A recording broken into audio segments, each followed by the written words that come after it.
Se completaron los octavos de final de la Libertadores y la verdad es que esta semana dejó muchas cosas para analizar. Solo quedan equipos de Brasil y Argentina, predominante lo de Brasil, y ya más adelante voy a hablar en otro video de mi predicción a fin del año pasado sobre la Libertadores, que creía que no iba a ser tan brasileña. No me equivoqué tanto, después lo vamos a profundizar un poco, pero hoy quiero hablar de lo que pasó en esta semana de Copa Libertadores. Se definieron los 8 clasificados, así que vamos a repasar llave por llave y ver cómo quedaron los cuartos de final.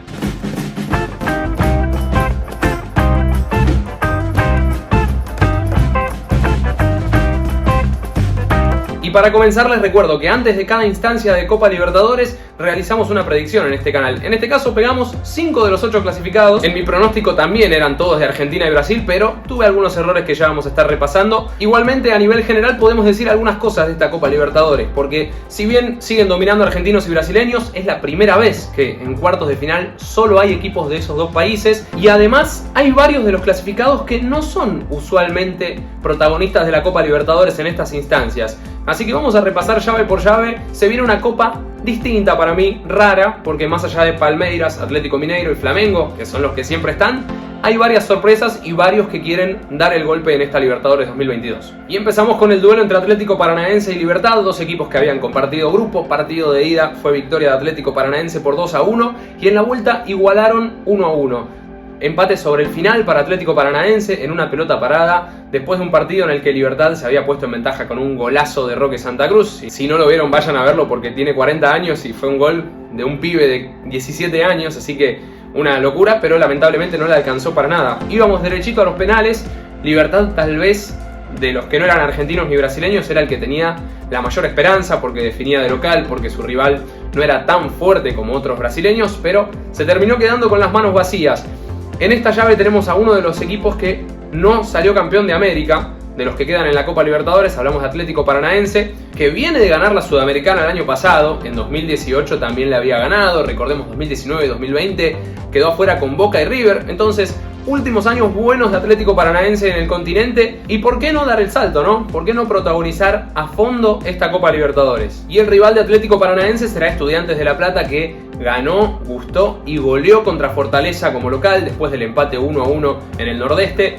Fortaleza que pasa por un momento complicado porque está último en el Brasileirao. Recordemos que allí no hay promedios, los últimos 4 de la tabla descienden a la Serie B. Entonces, una de las grandes dudas de la semana fue si Fortaleza ponía suplentes en su debut en Copa Libertadores, llegando a octavos de final con la posibilidad de hacer historia.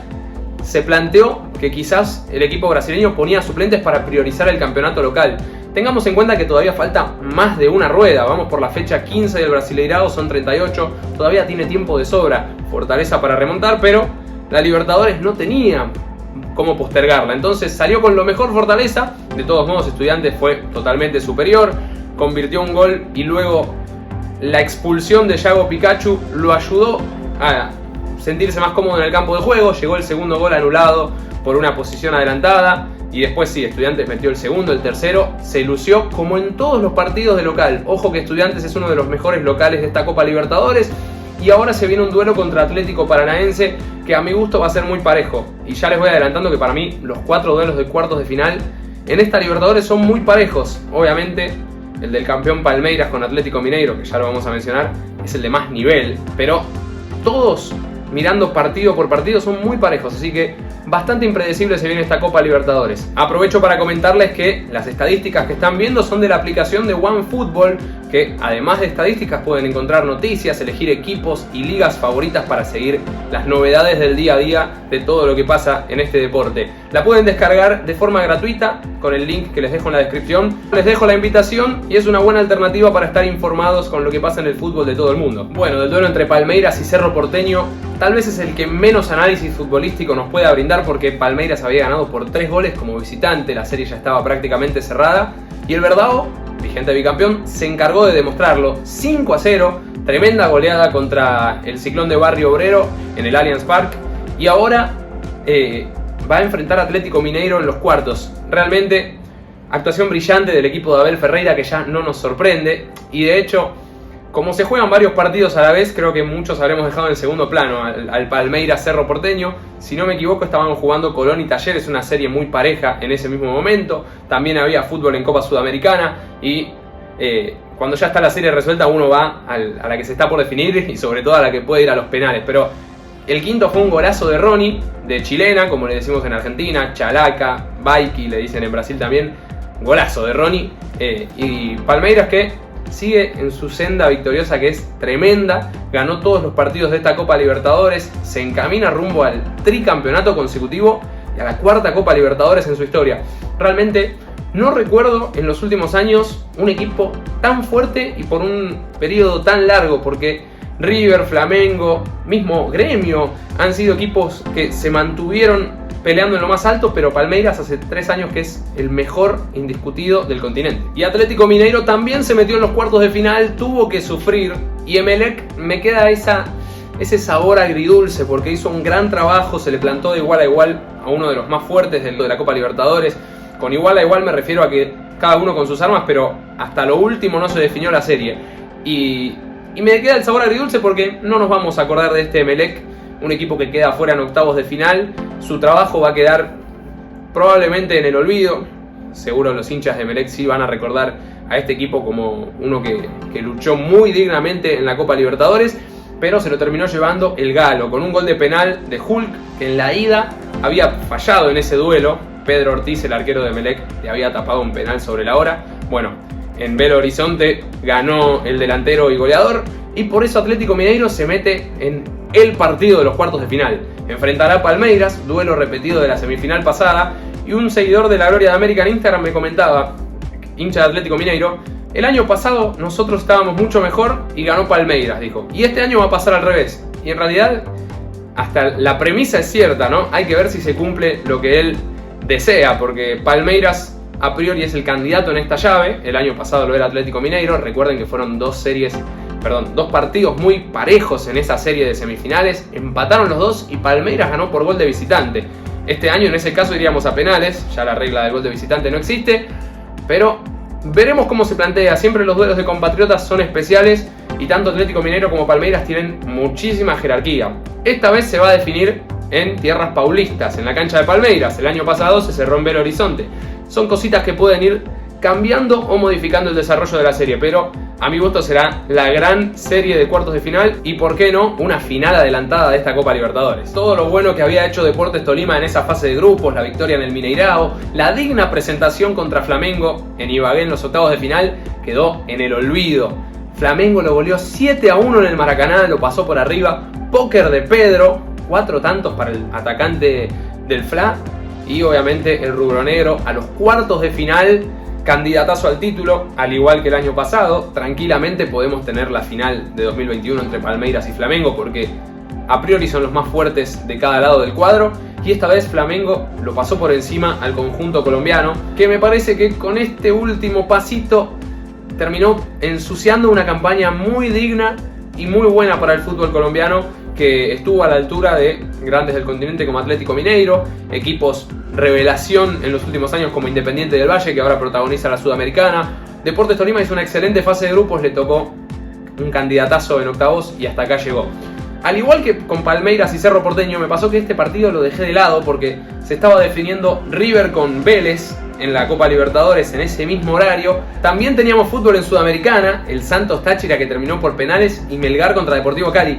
4 partidos a la vez, entonces el que ya está resuelto queda un poquito de costado. Después del partido miré las mejores jugadas, que en realidad en este partido fueron solamente los goles, pero no quedaron dudas de que Flamengo mereció el pase a cuartos y es uno de los que pisa fuerte en esta Libertadores. Boca y Corinthians jugaron un típico duelo de Libertadores entre argentino y brasileño, muy picante, de mucho sacrificio, con mucho condimento. Se terminó yendo a los penales, 0-0 en la ida, 0-0 en la vuelta. El partido de vuelta pareció una copia de la ida, pero cambiaron de roles, porque Boca tuvo un penal y Benedetto lo desperdició. En este caso pegó en el palo. Recordemos que en la ida Guedes había pateado un penal que atajó a Agustín Rossi. Nos fuimos a la definición por penales después de que Boca tuviera sin dudas las más claras. El que mereció pasar en los 90 fue Boca Juniors. Tuvo grandes jugadas. Benedetto falló una o dos que en otro día se hubiera metido, porque realmente fueron muy claras para el Xeneize, además del penal que no pudo convertir. Y en la definición por penales Boca lo tenía para el knockout. Si Benedetto metía el quinto penal, el Xeneize clasificaba a cuartos, pero la tiró a las nubes. Después Corinthians igualó la serie y terminó clasificando valiosísima actuación del conjunto brasileño, que se mete entre los 8 mejores después de mucho tiempo. De hecho, la última vez que logró llegar a cuartos fue en 2012 y se terminó consagrando campeón. En algo difiere esta campaña de aquella, porque recordemos que Corinthians es el último campeón invicto de la Libertadores y esta vez ya perdió un partido. Pero ojo, porque el Timão seguramente se va a agrandar un poco. Ahora tiene un duelazo contra el Flamengo, el clásico de multitudes en Brasil. Y para cerrar les doy un dato muy curioso. El equipo que lleva más tiempo sin recibir goles en esta Copa Libertadores es Boca. Empató los 2 partidos 0-0. En la última fecha de fase de grupos había ganado 1-0 contra Deportivo Cali. Y recién en la quinta fecha Corinthians le convirtió en el primer tiempo. Así que Boca lleva 3 partidos enteros, un tiempo y un poquito más del primer tiempo de ese partido con Corinthians. Más o menos son 350 minutos, 340 minutos, que es la valla invicta más larga que tiene la Libertadores actualmente. El resto de los equipos casi todos recibieron goles en octavos, a excepción de Palmeiras y el propio Corinthians, pero habían recibido goles en la última fecha de la fase de grupos. Y perdón, también lo sumo a Vélez, que tampoco recibió goles contra River, ni en la última fecha con Estudiantes en los grupos, pero sí recibió sobre la hora en la fecha 5. Entonces, Boca se despide de esta Copa siendo uno de los equipos más sólidos. Curioso, se quedó sin entrenador porque Sebastián Bataglia no continuará en el cargo. Y Corinthians contra Flamengo, un duelazo de cuartos de final. Hablábamos de Libertad contra Atlético Paranaense y ahora es el turno de Colón contra Talleres. Estos dos fueron los duelos entre equipos que nunca ganaron la Libertadores y se impuso el visitante Talleres de Córdoba después del empate 1-1 en Córdoba. Recordemos que Colón había sido bastante superior, estaba ganando casi hasta el final. Talleres lo igualó y en el partido de vuelta se dio totalmente lo contrario. Dominó la T desde el arranque, tuvo las más claras en el primer tiempo, se puso en ventaja en el arranque del complemento, lo sufrió de más en el segundo tiempo y lo terminó liquidando con un gol de Ángelo Martino para meterse en los cuartos de final por primera vez en su historia. Realmente lo de Talleres es para aplaudir. Es cierto que no le tocó de los equipos más fuertes, porque si bien Colón ha hecho grandes campañas en el fútbol argentino, fue campeón hace poco, hizo una buena fase de grupos, pero se desarmó muchísimo y este último semestre no le fue nada bien en el fútbol argentino. Y a eso hay que sumarle que siguió teniendo bajas, como Rodrigo Aliendro, como el arquero Burián. Entonces, lo de Talleres hasta acá es más que merecido, más que admirable, pero va a tener que seguir demostrando. Obviamente ya llegar hasta cuartos de final es un sueño para cualquier hincha, pero se le viene la parte más linda, la parte de la definición, y donde realmente se empieza a ver para qué está cada equipo.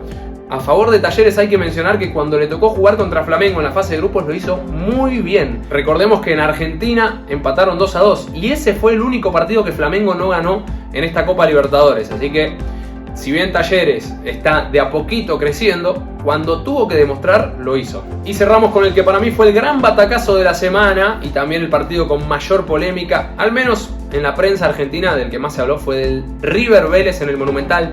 1-0 había ganado Vélez, merecidísimo triunfo en el partido de ida, podría haber sido por más. Y en la vuelta se dio lo que se esperaba, pero no tanto. River fue el dueño de la pelota, pero Vélez se defendió muy bien. Planteo inteligente de contra lo pudo haber liquidado el equipo del Cacique Medina.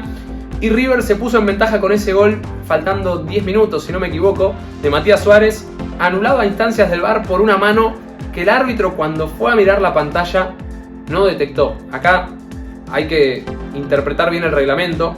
A ver, por un lado, la mano existió, entonces el gol está bien anulado, desde lo que indica el reglamento. Lo que está mal a mi criterio es la forma en que se aplicó el VAR. Porque si el árbitro no ve, no puede cobrar algo que no ve. Y también dejó mucho lugar a duda la conversación entre el árbitro Roberto Tobar y los asistentes del VAR. Parecía que lo querían convencer de que viera la mano y el árbitro chileno no la veía y no había caso. De todos modos, como dije recién, la mano existió, entonces estuvo bien anulado. De hecho, hay gente que dice que no fue mano y hay gente que dice que sí fue mano, para que se den una idea de lo dudosa de la jugada. A mí me dio la impresión en la toma que se ve a Matías Suárez de frente en cámara lenta que sí se desvía en la mano, pero hay mucha gente que está convencida de que no. Pero más allá de esto, y hoy lo mencionaba en la cuenta de Instagram, no dejemos que una jugada puntual saque el mérito de Vélez, porque se habló mucho de si a River lo perjudicaron, si se quiere beneficiar a los brasileños, que no tienen nada que ver en esta llave. Muchos dirán que River era el equipo más fuerte, pero en realidad a Vélez no lo pasó por encima, ni siquiera, a mi gusto, ni siquiera lo superó. Diría que si tenía que haber un ganador en esa serie, si se definía por penales, quizás era Vélez, porque en la ida lo pasó por arriba al equipo de Gallardo y en la vuelta lo aguantó bastante bien hasta el final. No es que River se le vino encima y no tuvo suerte, o que el arquero de Vélez lo salvó 20 veces. Entonces, merecidísimo pase para el Fortín. La polémica queda a un lado, di mi opinión obviamente porque es algo inevitable hablar de ese tema, pero que no salga del foco el buen trabajo de Vélez y la merecida clasificación a los cuartos de final. Y hasta acá llegamos con el video. Estén atentos porque falta un mes para los cuartos de final, pero vamos a ir subiendo contenido, obviamente de Copa Sudamericana. Vamos a ir repasando algunos datos de estos 8 clasificados a los cuartos de final de la Libertadores. Como les dije, también se viene mi reacción o mi análisis de esa predicción que hice sobre la Libertadores no tan brasileña, que desde los resultados claramente no se cumplió. Pero bueno, acá como siempre les digo, esto lo hago con la mejor intención, sin ánimos de faltar el respeto a nadie, y siempre trato de argumentarlo con datos o con mi mirada, así que las críticas o las opiniones distintas están más que bienvenidas. Cuenten en los comentarios qué les pareció esta semana de Copa Libertadores, cuál fue el partido o el rendimiento que más les sorprendió. Yo creo que Vélez y Emelec fueron las grandes sorpresas. Lamentablemente el equipo ecuatoriano se quedó con las manos vacías, pero Vélez sacó a River y se ilusiona con ganar su segunda Libertadores.